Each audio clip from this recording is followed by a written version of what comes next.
Nous sommes en Cisjordanie. Dans ce petit territoire sans État, les Palestiniens tentent de faire leur vie, malgré une situation qui les emprisonne, au sens figuré comme au sens propre. Et au nom de la sécurité de leurs puissants voisins, ils subissent un gigantesque système de contrôle sur leur vie.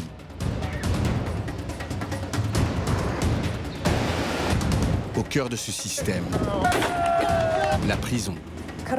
Actuellement, il y a environ 5000 prisonniers palestiniens dans les prisons israéliennes.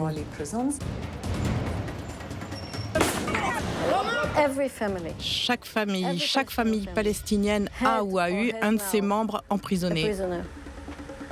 Ce n'est pas un châtiment pour la personne elle-même, c'est un châtiment pour toute la famille. L'humiliation tient lieu de politique principale. L'humiliation, quand par exemple il vous oblige à vous mettre nu pour la fouille.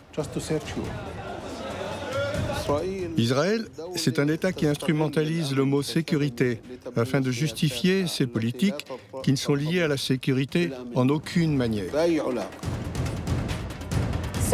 Il y a si peu de personnes qui semblent concernées et je suis plus que troublée par ce qui arrive dans notre arrière-cour.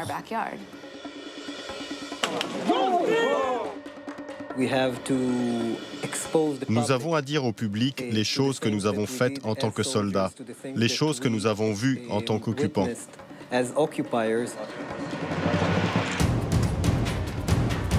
Pour comprendre, nous sommes allés rencontrer des hommes et des femmes, anciens prisonniers, épouses ou enfants de détenus, militants au sein d'ONG. Faute de pouvoir entrer à Gaza, nous nous sommes concentrés sur la Cisjordanie. Vous n'entendrez également pas le point de vue de l'administration israélienne, les autorités occupantes n'ayant pas répondu à nos sollicitations. Nous vous invitons à découvrir ce drôle de jeu aux règles étranges où un seul des joueurs lance les dés.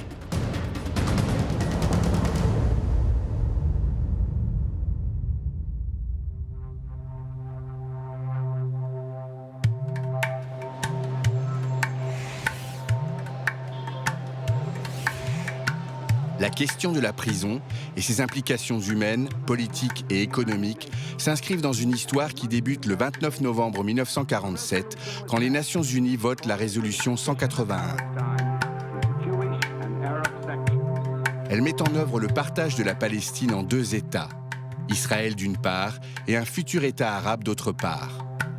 Le 14 mai 1948, Israël proclame son indépendance. Dès le lendemain se déclenche la première guerre israélo-arabe qui s'achève en 1949.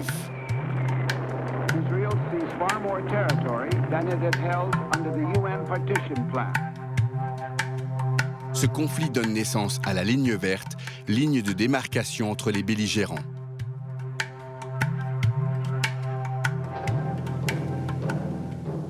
War in the Middle East. En 1967, Israël déclenche la guerre des 6 jours de façon préventive.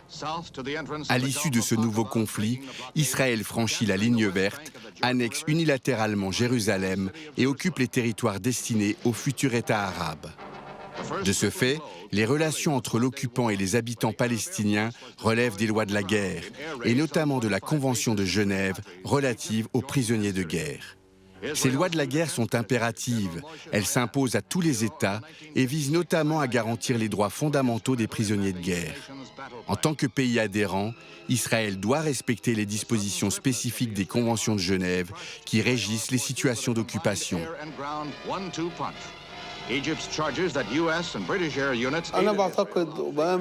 Moi, je pense que le critère sur lequel il faut juger nos conditions d'emprisonnement est que nous militons pour notre liberté. Et donc, il faut que nous subissions les lois internationales en tant que prisonniers de guerre. Si nous nous basons sur la loi de la guerre en tant que prisonniers de guerre, c'est sûr, les conditions sont très mauvaises. Il faut aussi comprendre que les Palestiniens arrêtés par Israël, quelle que soit l'infraction qui leur est reprochée, comparaissent tous devant la justice militaire, une justice d'exception qui ne garantit pas autant les droits des accusés que la justice civile. En fait, selon les lois internationales, ce tribunal ne devrait traiter que les affaires menaçant gravement la sécurité. Israël a le droit de poursuivre les Palestiniens qui commettent des crimes vraiment sérieux à l'encontre des forces d'occupation ou de l'État d'Israël. Mais si vous consultez le rapport militaire israélien de 2012, vous découvrez quel genre d'affaires peuvent conduire au tribunal.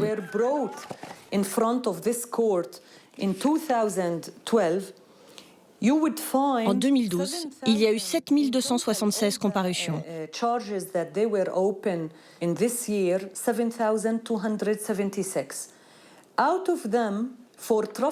Parmi elles, les affaires relevant des infractions à la sécurité routière, 3224, les faits relatifs à l'absence de permis de travail en Israël, 1358.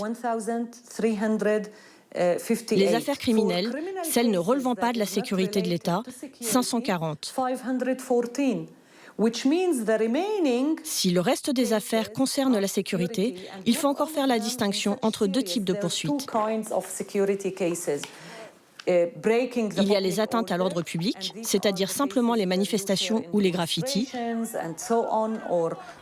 Bref, des actes tout à fait ordinaires qui représentent 861 cas. Et enfin, les 1390 cas restants sont ceux qu'on peut appeler les affaires de sécurité. Mais cela peut comprendre le fait d'appartenir à une association étudiante à l'université, car tous les mouvements étudiants à l'université sont considérés illégaux. Donc qui peut prétendre que ces 1390 cas ont tous un lien avec des activités militaires? Non.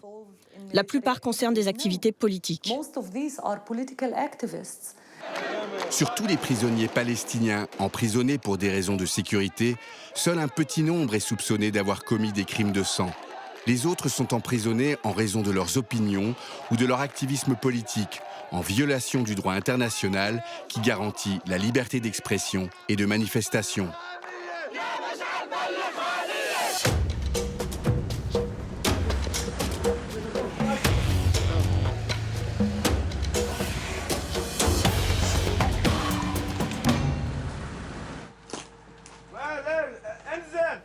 Quand ils viennent vous arrêter, ils débarquent au milieu de la nuit. Ce faisant, ils n'arrêtent pas juste une personne. Ils bouleversent toute la famille, toute la maisonnée, avec leur visage peint en pointant leurs armes. Après minuit, ils tirent tout le monde du lit. On voit les enfants qui dévisagent ces soldats. Voilà comment ça se passe. Je pense qu'ils traumatisent la plupart des enfants et la population de ce pays.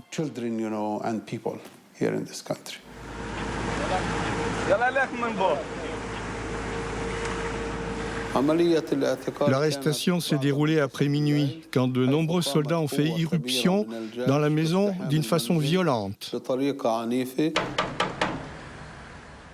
L'armée a débarqué à 1h30 du matin. Les soldats ont frappé à la porte, violemment, avec beaucoup de bruit. Leurs visages étaient masqués, ils sont rentrés dans la maison, ils nous ont réveillés. Il y avait Maïs et Malak, la petite, qui avait 1 an et demi environ. J'étais la seule qui dormait encore. Les soldats voulaient entrer me réveiller. Ma mère leur a dit « Non, moi je vais la réveiller parce que ce n'est pas normal qu'elle se réveille et trouve des soldats devant elle. » Surtout qu'ils portaient tous des masques noirs sur leur visage. On ne voyait rien d'eux. Je me souviens avoir été porté par un soldat israélien parce qu'il cherchait mon père sous mon lit. Évidemment, il n'y était pas, il l'avait déjà arrêté. Ils ont rassemblé tous ceux qui étaient à la maison. Ils ont réveillé les petits, ils les ont fait asseoir à cet endroit. Ils ont fouillé toute la maison. Ils ont sorti tout ce qui était dans les armoires, jetant tout à terre. Ils ont cassé des choses dans la maison. Je me souviens que c'était un dimanche, la nuit. Le lendemain, j'avais école. J'avais préparé tous mes livres dans mon sac et je l'avais mis sur le côté. Et quand je suis entrée, après le départ des soldats, tous les livres étaient jetés par terre et ouverts. Ils avaient fouillé entre les pages, au cas où il y aurait quelque chose. Tous les vêtements étaient par terre. Mon lit était défait. Et tous les jeux étaient jetés par terre. Et les tiroirs étaient tous ouverts. Je veux dire, c'était la première fois que je voyais ma chambre comme ça, vide. Il n'y avait rien dedans. Et tout était jeté par terre. Voilà à quoi ressemble parfois une maison palestinienne après une fouille.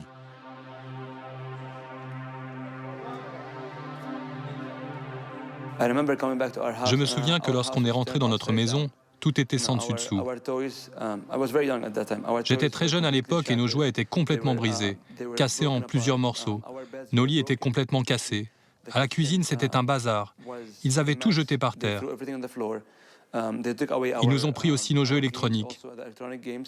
Le but n'était pas mon père. Il l'avait déjà arrêté, mais ils ont fait ça à 4 reprises.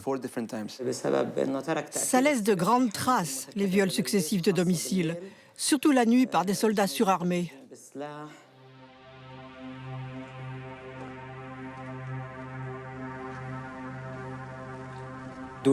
Pendant mon service, j'ai arrêté des douzaines, si ce n'est des centaines de Palestiniens. Pratiquement toutes les nuits, nous faisions des incursions dans le but d'arrêter parfois une personne, parfois une dizaine. C'était pratiquement quotidien. Avichai Stolar est membre de Breaking the Silence, un collectif d'anciens soldats qui témoignent des violences et des injustices qu'ils ont pu voir ou même commettre pendant leur service militaire. Je peux peut-être vous raconter la première arrestation à laquelle j'ai participé. Je pense que c'est un bon exemple, parce que d'une certaine façon, c'est devenu la norme. Nous avons vu peut-être 10 Palestiniens menottés et les yeux bandés, assis sur des escaliers.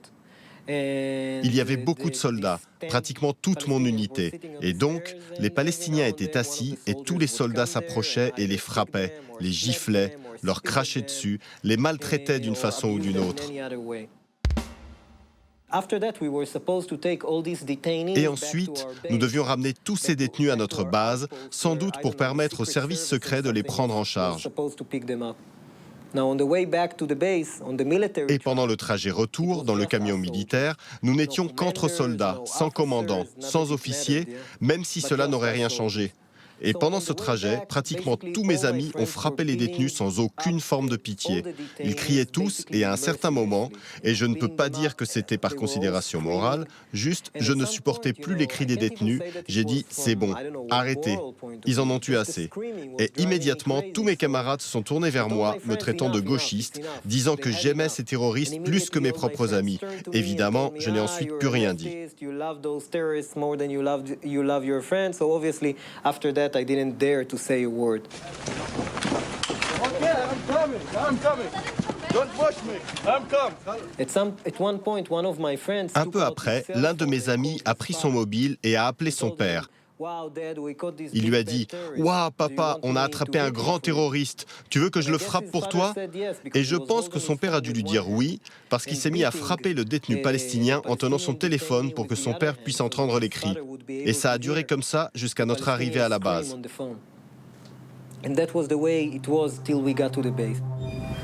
Il suffit d'aller faire un tour sur le web pour découvrir des arrestations violentes comme celle-ci, où un soldat tire à bout portant dans la jambe d'un Palestinien menotté et les yeux bandés.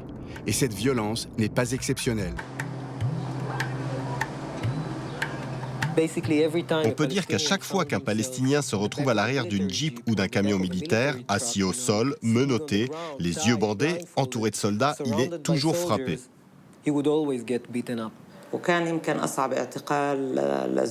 Peut-être que l'arrestation la plus difficile de mon mari a été celle qui a eu lieu en 2002. Parce que cette fois-là, il a été agressé de manière très sauvage.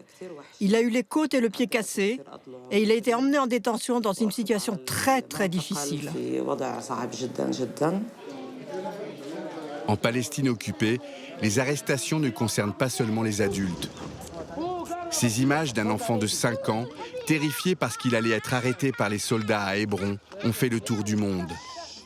Elles montraient sans équivoque que la puissance occupante pouvait agir au mépris des lois internationales et notamment de la Convention des droits de l'enfant, dont l'État d'Israël est pourtant signataire.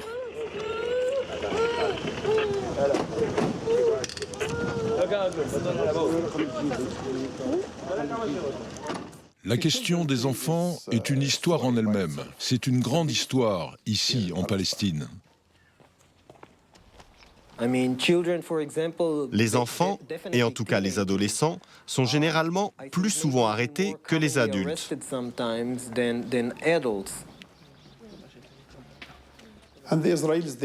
Et les Israéliens ciblent les enfants, et je pense que c'est délibéré. Parce que de cette façon, ils ciblent le futur des Palestiniens.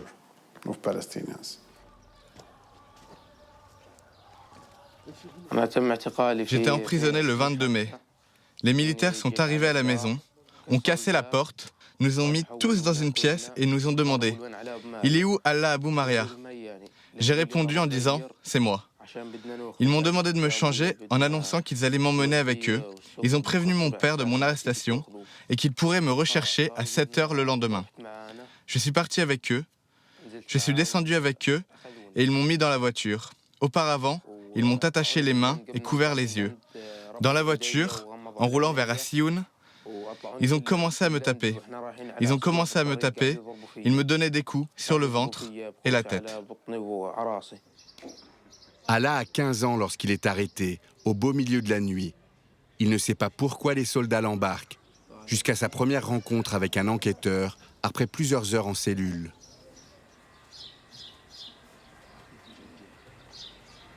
Il a dit « J'ai des photos de toi qui montrent que tu lances les pierres. »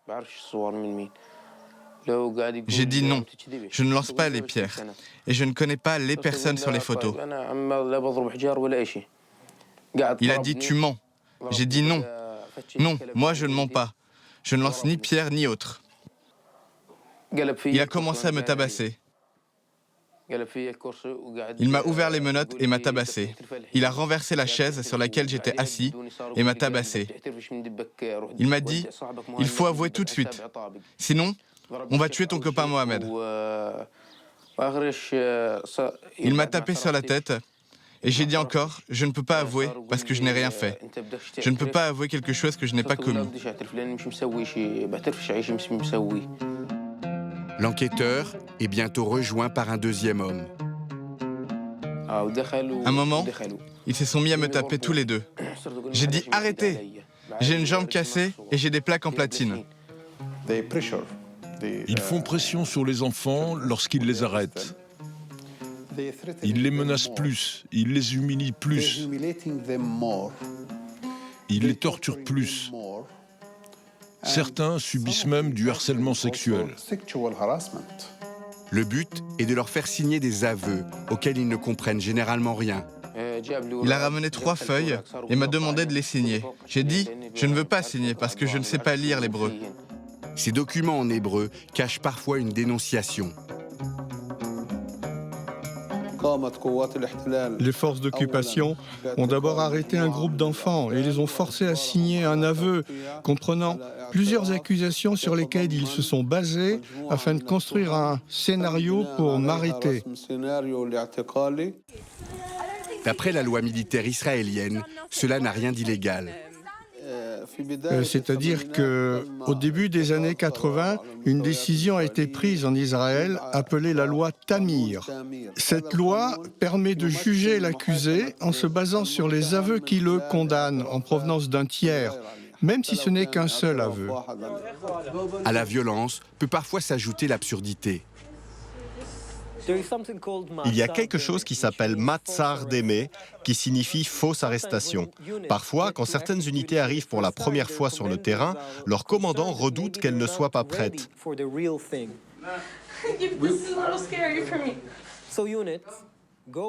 Alors, l'unité se rend en opération d'arrestation, les soldats entourent une maison, jettent des pierres aux fenêtres, ils ordonnent à la famille de sortir au milieu de la nuit. Ils arrêtent le père ou l'un des hommes, le menottent, lui couvrent les yeux, le prennent dans la Jeep pour lui faire juste faire un tour de pâté de maison, puis ils le relâchent.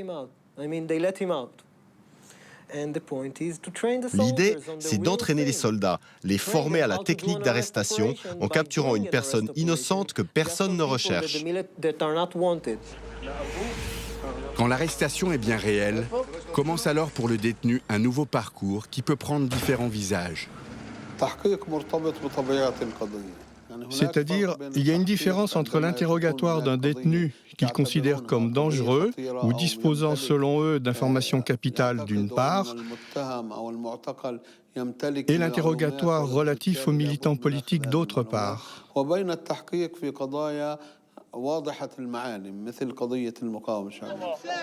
Naji Tamimi est effectivement un acteur de la résistance populaire pacifique du village de Nabi Saleh qui manifeste contre la confiscation des terres au profit des colons israéliens. Il a été arrêté à 8 reprises. Dans les enquêtes conduites par les militaires, il y a de la violence, de la torture, avec de longues périodes d'investigation, alors que les interrogatoires en rapport avec la résistance populaire se font par la police et non pas par les services de renseignement. Par exemple, mon arrestation en 2011 s'est déroulée en 2 jours.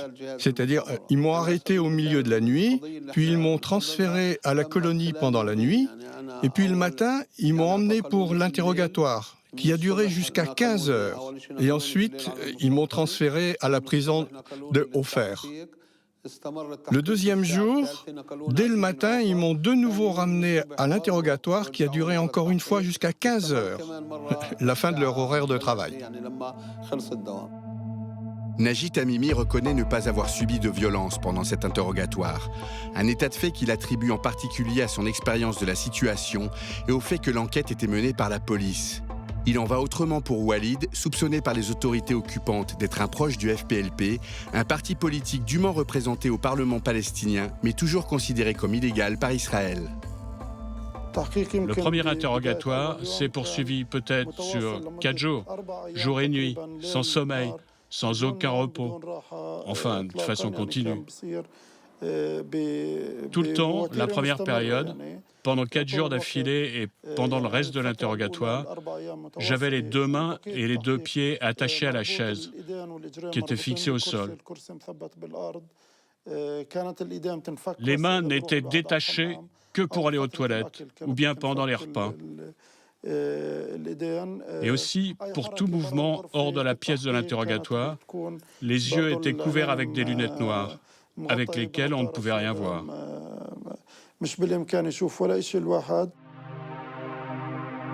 En filigrane de nombreux récits de détenus ou ex-détenus, il y a la question de la torture, ou pour le moins des mauvais traitements. C'est une longue histoire qui remonte aux années 70 et 80, où l'on commence alors à en parler timidement. Quand les cas de torture finissent par surgir en pleine lumière, Israël répond en créant en 1987 la commission Landau, dont les travaux vont avoir des résultats surprenants. Cette commission publia un rapport. Il y a 2 parties. L'une est accessible dans les bibliothèques, l'autre est toujours secrète. On ignore son contenu et la partie accessible déclare qu'Israël n'a pas de loi autorisant la torture, mais que nous avons la clause de nécessité dans notre code pénal comme la plupart des codes pénaux du monde. Ce que la commission Landau a décidé, c'est d'invoquer cette clause de nécessité pour les enquêteurs des services secrets, en les préservant donc de toute poursuite criminelle.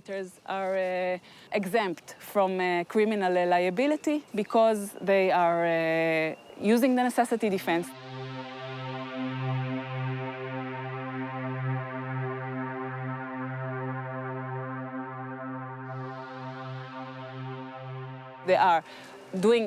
En torturant des gens, ils sont dans l'illégalité, mais c'est pour sauver des vies et donc c'est légal. Enfin, on ne peut les poursuivre pour ça. La commission Landau va plus loin encore, en listant les méthodes d'interrogatoire poussées qui sont autorisées et qui vont être mises en pratique dans les années 80 et 90. Les méthodes qui ont été utilisées dans ces années-là sont de la torture. Il n'y a aucun doute à ce sujet.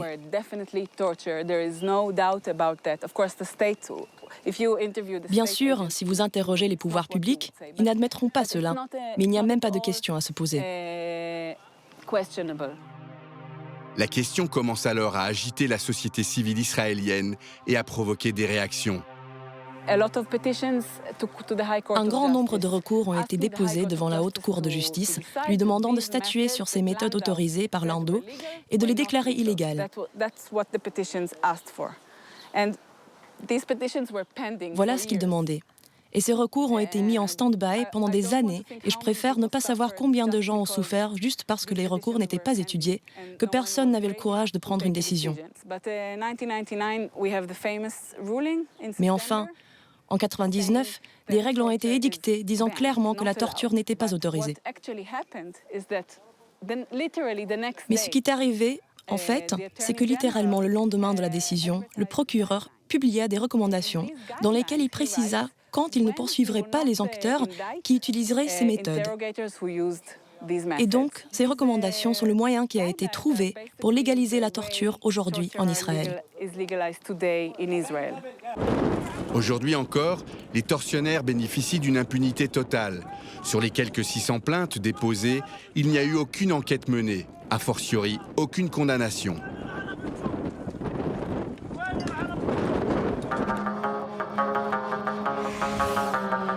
Nous nous rendons dans la banlieue de Ramallah, au siège d'une association qui soutient les prisonniers et leurs familles. Il s'agit d'Adamir, qui offre notamment un accompagnement judiciaire aux détenus et aux prisonniers. Nous y rencontrons sa directrice, l'avocate Sahar Francis.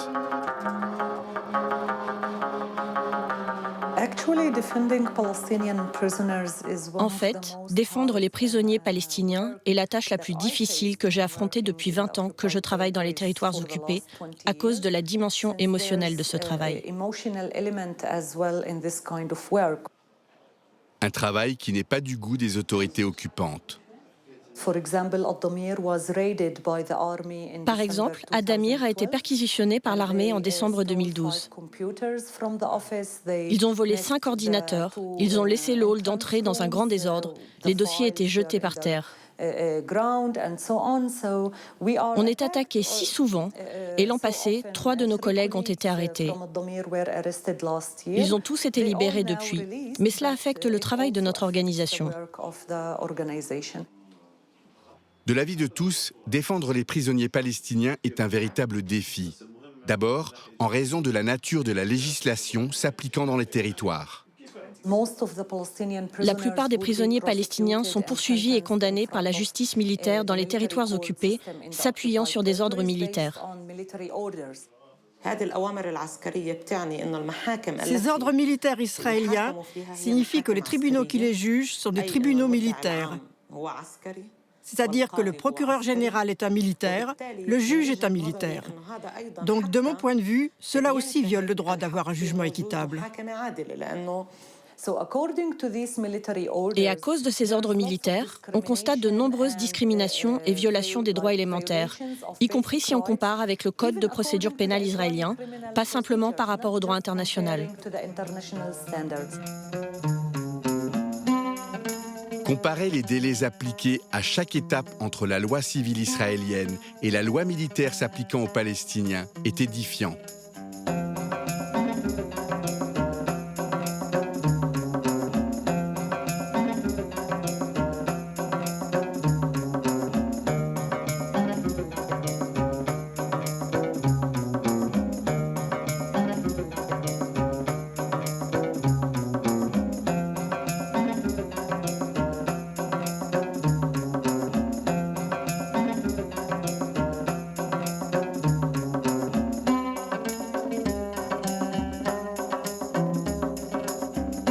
Au-delà des différences injustifiées de procédure, il y a d'abord le problème de l'indépendance du système judiciaire appliqué dans les territoires occupés.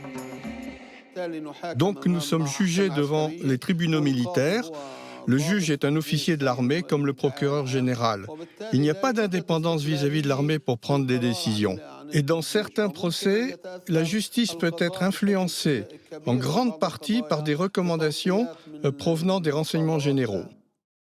Pour les avocats, le travail est aussi compliqué par la nature de la loi. En général, le travail de défense dans les tribunaux militaires est un véritable défi. C'est très dur, parce que la loi militaire est différente de la loi israélienne. C'est une loi spéciale, et la façon de publier cette loi est très problématique. Elle n'est pas publiée régulièrement alors qu'elle n'arrête pas de changer. Des amendements ne cessent d'être ajoutés, et il n'existe pas de version corrigée fiable de la loi que l'on puisse consulter. Se pose aussi la question de la langue des débats. Le procès, au tribunal, la langue officielle est l'hébreu, c'est-à-dire l'avocat ne peut pas parler en arabe. Le juge parlait hébreu et il y avait un traducteur en arabe pour traduire l'audience.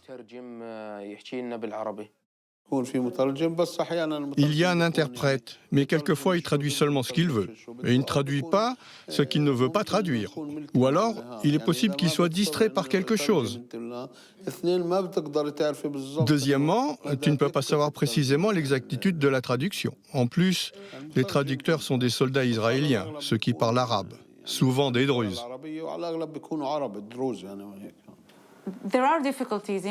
Il y a des difficultés dans l'accès aux clients palestiniens. La plus importante est l'interdiction de rencontrer un avocat. En ce moment, j'ai un client qu'on m'a demandé de représenter avant-hier et on lui a interdit de rencontrer un avocat. Je ne peux donc pas le rencontrer. Je peux aller au tribunal demain et j'ignore si on m'autorisera à le voir. Comment, dans ces conditions, espérer obtenir une justice équitable ?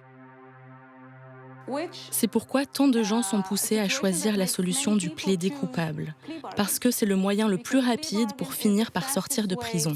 Parce qu'en choisissant le procès, vous pouvez rester détenu pendant 2 ans, 3 ans, et votre procès n'en finira pas. Le plaider coupable consiste en une négociation entre le procureur militaire et les avocats de la défense pour clore le dossier avec un accord. Et il y a plusieurs raisons à cela. D'abord, la langue employée, qui est l'hébreu. Et pour les avocats ne maîtrisant pas l'hébreu, il y a un manque de confiance pour soutenir le dossier devant la cour, et donc ils choisissent la voie du plaider coupable.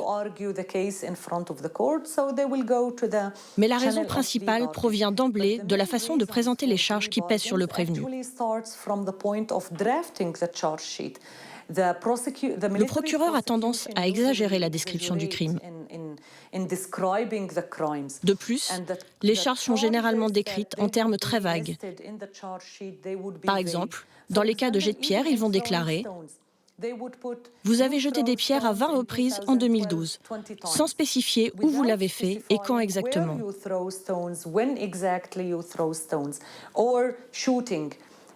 C'est pareil pour les tirs.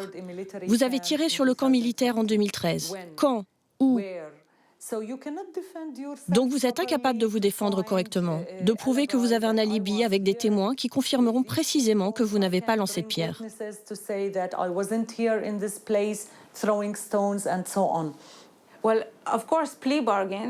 Bien sûr, le plaider coupable donne l'impression que les gens reconnaissent leur culpabilité de façon libre.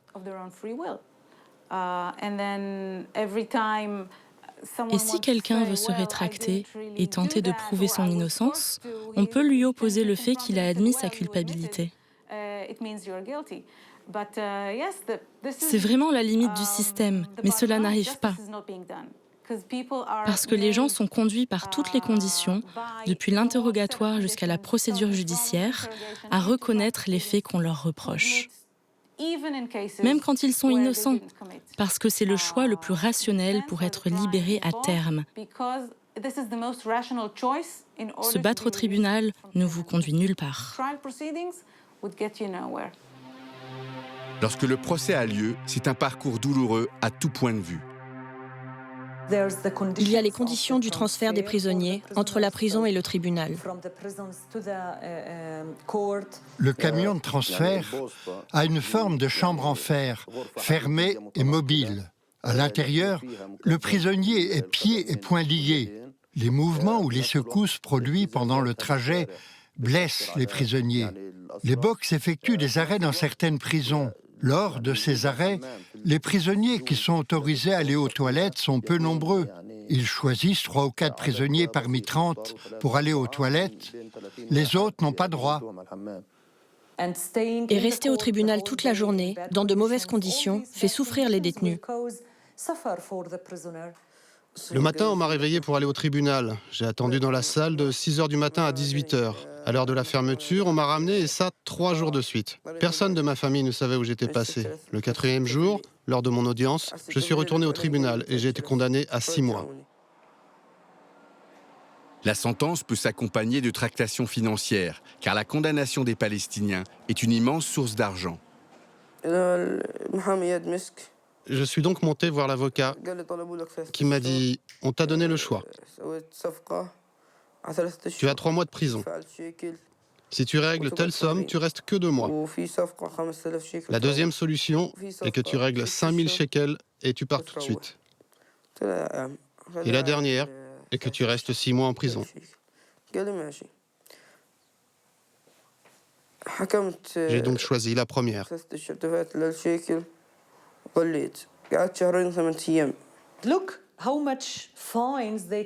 Regardez le montant des amendes qu'ils collectent chaque année dans les tribunaux militaires. 13 200 000 shekels.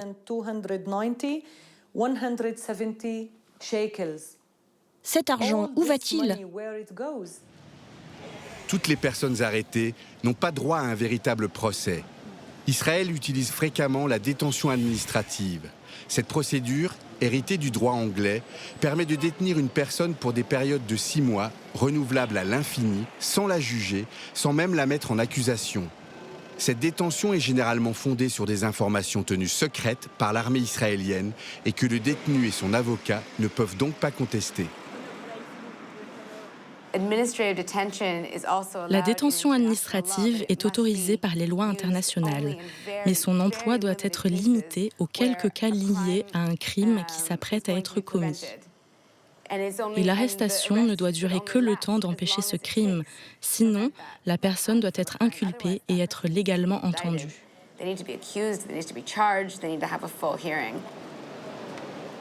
Au moment de notre tournage, a lieu une vaste et longue grève de la faim des prisonniers en détention administrative, soutenue par la rue palestinienne, pour protester contre l'utilisation abusive de cette mesure et des violations qui l'accompagnent.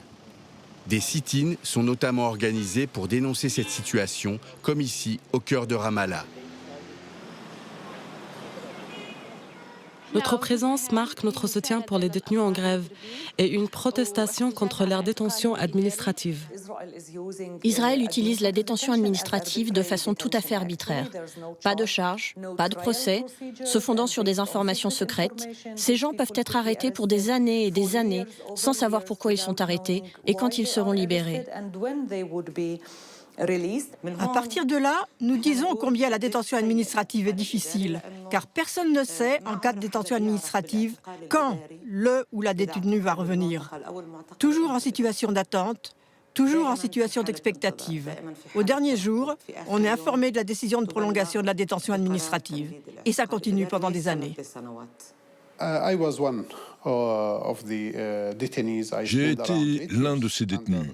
J'ai passé environ 8 ans en détention administrative, pas d'une seule traite.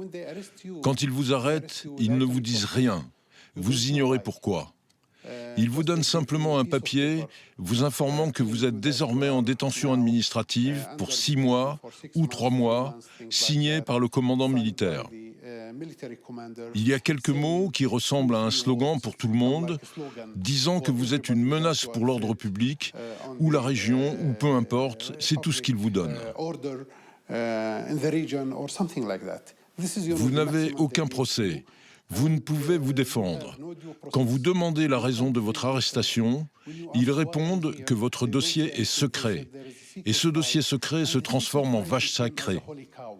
Personne ne peut la toucher, personne ne peut poser de questions, y compris votre propre avocat. Votre avocat peut juste combattre un courant d'air.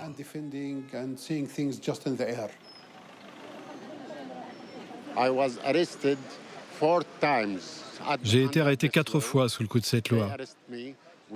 Ils m'ont arrêté sans rien me demander, parce que je suis très actif sur le plan syndical pour protéger nos travailleurs.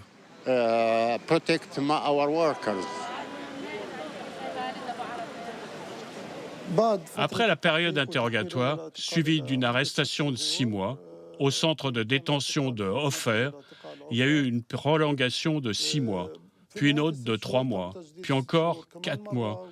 La période d'incarcération s'est poursuivie ainsi pendant 4 ans environ, durant lesquels la détention administrative a été renouvelée plusieurs fois, de la même façon, sans accusation, sans procès, sans rien.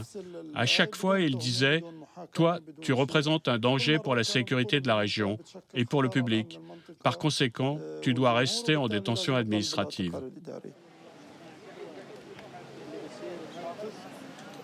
Vous savez, les Israéliens utilisent la détention administrative comme d'un bâton dans leurs mains pour interférer dans la vie de la société palestinienne.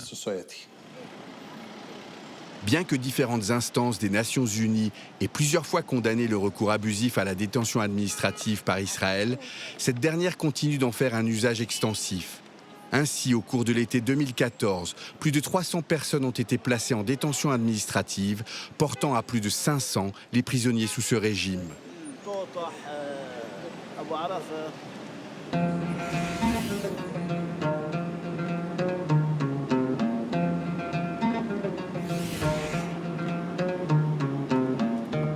La captivité en elle-même est une opération d'isolement de la société. Et par conséquent, il y a une tentative à l'intérieur de la prison qui vise l'exclusion et l'isolement des prisonniers et l'interdiction d'échanges sociaux entre eux.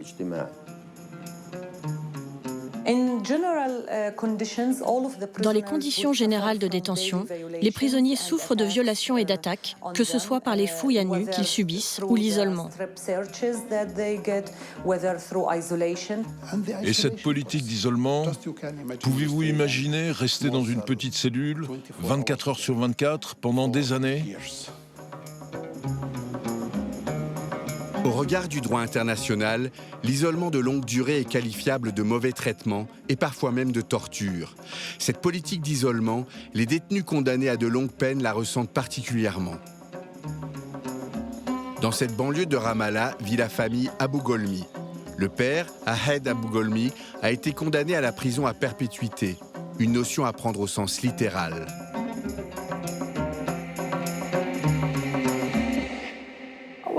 Ils ont condamné Ahed à la perpétuité. La détention à perpétuité chez eux, c'est 99 ans. Et le prisonnier qui décède restera en prison jusqu'à la fin des 99 ans. Aussi surprenant et choquant que cela puisse paraître, le décès d'un prisonnier n'interrompt pas sa peine. Les corps sont conservés jusqu'à expiration de la sentence dans des cimetières connus sous le nom de cimetières des nombres, qui abritent également les corps des Palestiniens tués au combat et qu'Israël refuse de restituer.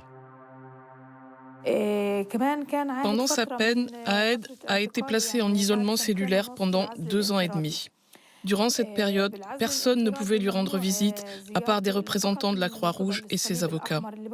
Aucun de ses proches ne pouvait lui rendre visite, y compris son père, sa mère, ses frères et sœurs. Personne de la famille n'avait plus le droit de lui rendre visite.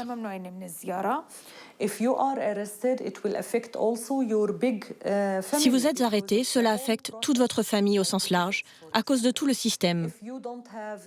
Par exemple, les visites. Si votre père et votre mère sont morts, il n'y a plus personne qui peut venir vous voir. Si vos frères ou sœurs ont plus de 16 ans ou moins de 45 ans, si ce sont des hommes.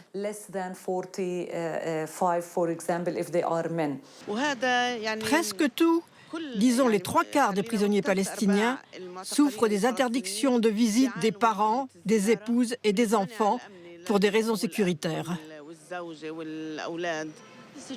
Les services d'emprisonnement bloquent le travail de ces avocats. Quand un avocat rend visite à un détenu, l'administration déclare qu'il est transféré à l'hôpital et vice-versa.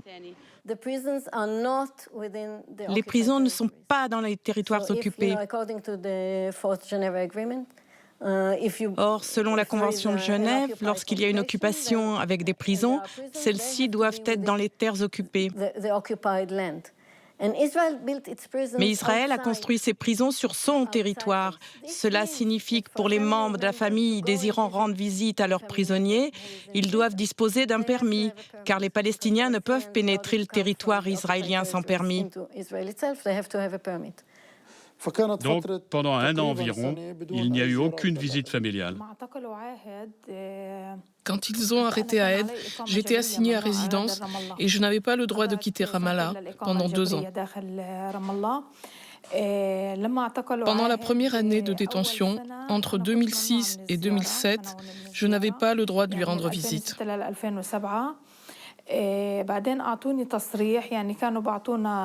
Puis ils m'ont donné des permis de 3 mois pour lui rendre visite 4 ou 5 fois. Donc, toutes les 2 semaines, j'ai pu lui rendre visite. En mai 2009, je suis allée lui rendre visite 1 fois avec mon permis. Et devant les barrières de la prison d'Ofer, on m'a refusé l'entrée. Ils m'ont enlevé mon permis.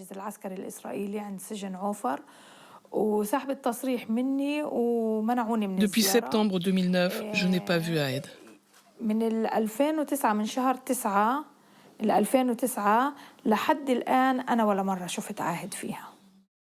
Pour tous les prisonniers palestiniens, la question des visites est centrale, car sa gestion semble avoir des impératifs plus politiques que sécuritaires. Comment expliquer sinon que le père de Bassel, Abdul Razek Faraj, en détention administrative, n'ait pu recevoir la visite de certains membres de sa famille? Sa mère, on lui a refusé de lui rendre visite en prison pendant près de 10 ans, au motif qu'elle n'avait pas de lien avec lui. À chaque fois qu'elle demandait un permis, on lui rétorquait qu'elle était une menace pour le pays, et elle a 75 ans.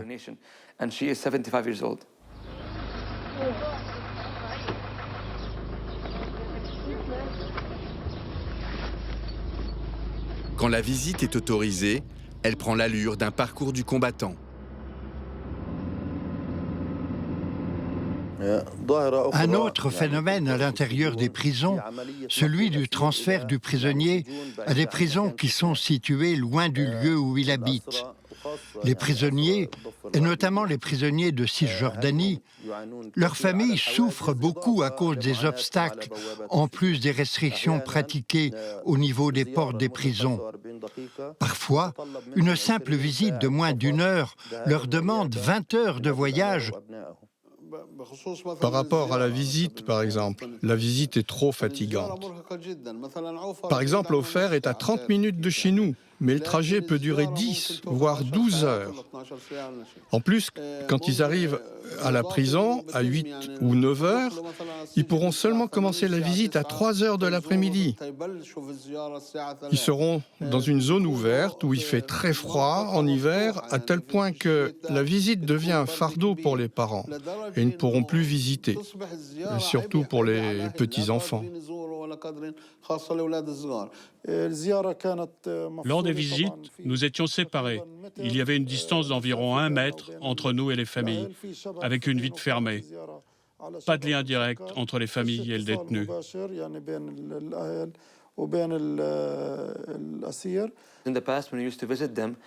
Dans le passé, quand nous étions au parloir, il y avait un grillage ajouré, et si nous ne pouvions toucher ses mains, nous pouvions atteindre l'extrémité de ses doigts. Aujourd'hui, même la communication humaine est interdite. C'est-à-dire la rencontre se fait à travers une vitre et par téléphone. Tu ne ressens pas la chaleur de la rencontre humaine pendant la visite. Les 10 premières minutes voulaient passer maintenant à dire quoi, parce que vous n'entendez pas le prisonnier. Ils font exprès de rendre la conversation difficile.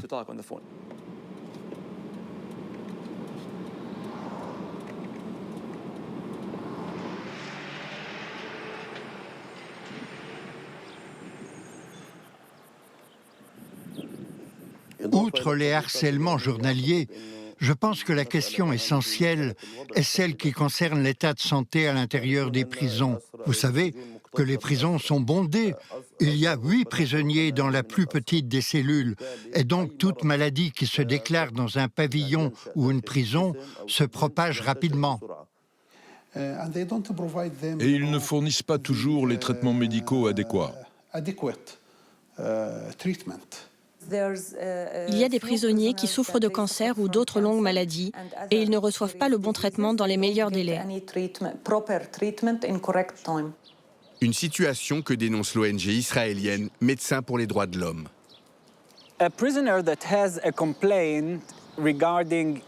Un prisonnier qui a une plainte concernant quoi que ce soit survenant en prison doit passer par un processus bureaucratique très très long avant que sa demande ne soit traitée. Donc souvent, particulièrement pour les questions médicales, on n'a pas le temps de suivre un processus aussi long et ils ne peuvent pas le supporter. Médicalement parlant, c'est totalement inefficace.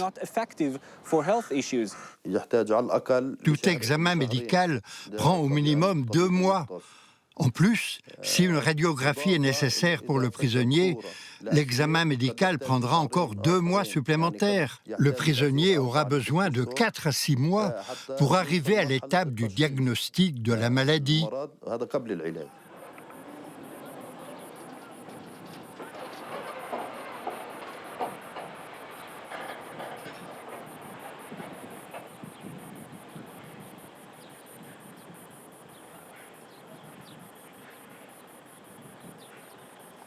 Du côté sentimental, l'absence de la tête de famille a beaucoup d'influence, surtout que nous sommes une société orientale, où le père représente, jusqu'à une certaine limite, le pilier de la maison. Par exemple, moi, par rapport à l'âge de mes enfants, qui sont dans la période de l'adolescence pour 4 parmi 5 d'entre eux, ils ont certainement encore besoin de soins particuliers et d'une surveillance. Pendant un moment, j'ai remarqué que les petits ont souffert dans leurs études du fait qu'ils n'avaient pas de contact avec leur père. Ils avaient des problèmes à l'école.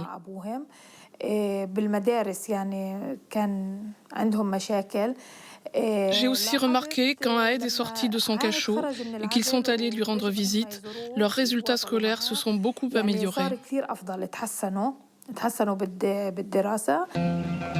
Pour tous, les jeunes et les moins jeunes, les hommes et les femmes, les prisonniers et leur entourage, la prison est un bouleversement qui brise tout sur son passage et laisse des traces profondes.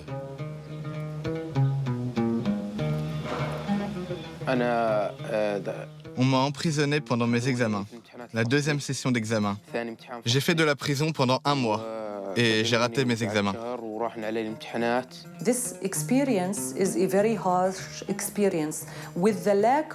C'est une expérience très difficile à vivre.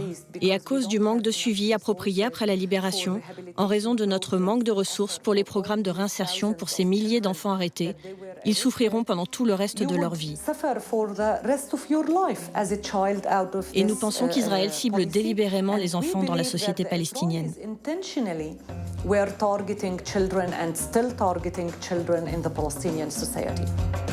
Depuis son expérience carcérale, Mohamed a quitté l'école, choisissant de travailler avec son père pour pouvoir aider sa famille. Allah, lui, continue de penser à son emprisonnement.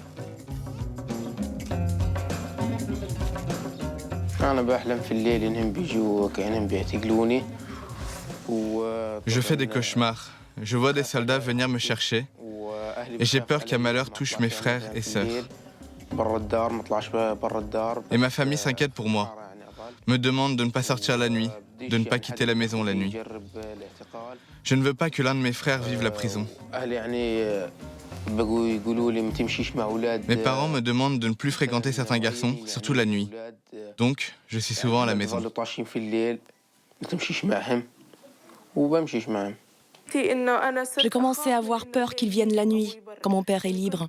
Je me suis mise à avoir peur, parce que les arrestations en général ont lieu la nuit, elles n'ont pas lieu en journée. Je me suis mise à avoir peur que la nuit vienne parce que peut-être que ce serait la dernière nuit. Pour tous, un sentiment d'être resté dans la casse-prison.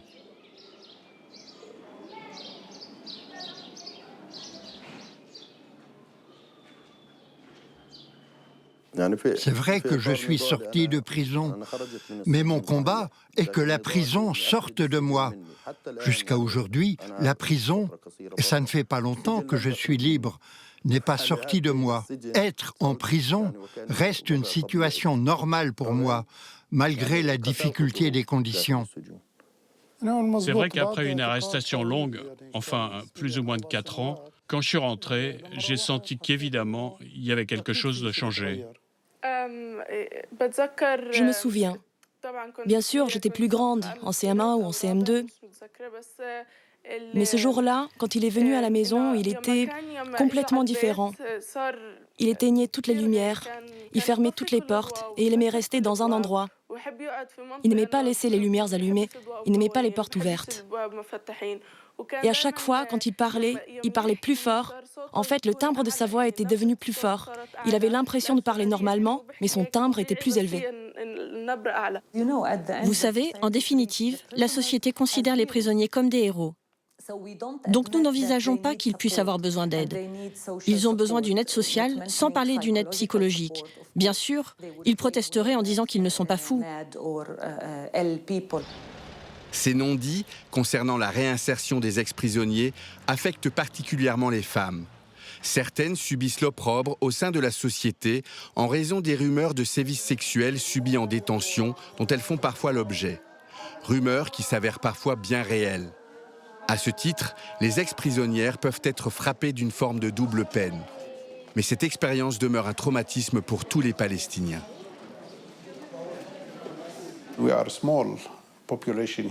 Nous sommes une petite population et 850 000 Palestiniens ont été arrêtés et détenus depuis 1967. 850 000 ! C'est un moyen de contrôle de la population, c'est une menace. Il y a la menace permanente d'être arrêté. Tout le monde sait ce qu'être emprisonné veut dire. Tout le monde, parce qu'il y était, parce qu'elle y était, parce que son père y était, parce que son fils y était. Chacun sait ce que cela veut dire et c'est pour cela que la question des prisonniers est primordiale dans la société palestinienne, parce que ça touche tout le monde. Notre vie est une vie de prison. Quand on se réunit avec des amis, la première et la seule chose dont nous nous souvenons, c'est la prison. On commence à parler de la prison. Même nos épouses disent « S'il vous plaît, pourquoi ?» La prison est toujours là, près de nous, et dans nos mémoires. Ici, on se connaît tous. D'où ? De la prison. Au fil de ces 60 dernières années, la prison a structuré la société palestinienne. Pas un Palestinien ne peut prétendre y échapper, jusqu'aux élus qui ne bénéficient d'aucune immunité permettant d'accomplir sereinement leur mandat. Actuellement, 27 députés au Parlement palestinien sont en prison, soit 20% de ces élus, ce qui, ramené à la France, équivaudrait à 200 parlementaires emprisonnés. Nous sommes dans un territoire occupé et il y a un mythe, il y a des mensonges nommés autorité palestinienne, indépendance palestinienne, souveraineté. C'est du vent. Nous sommes soumis à une occupation. Tout ceci explique que l'une des principales revendications de la société civile et des représentants palestiniens est la libération des prisonniers. Le processus de paix restera voué à l'impasse tant que cette question des prisonniers palestiniens ne sera pas réglée.